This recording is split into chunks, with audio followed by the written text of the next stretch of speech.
హనుమత్ ప్రదక్షిణం చేసేటప్పుడు చెప్పవలసిన శ్లోకం ఏమిటో పరాశర సంహిత చెప్పింది.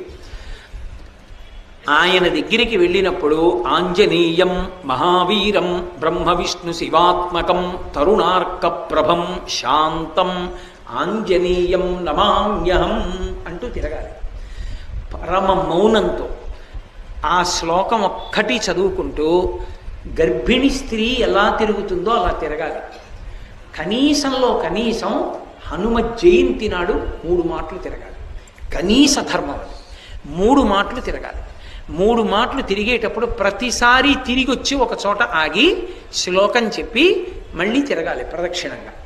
అలా 3 మాటలు తిరిగితే, అందుకే నేను మీతో పరమ సత్యం చెప్తున్నానని జ్ఞాపకం పెట్టుకోండి.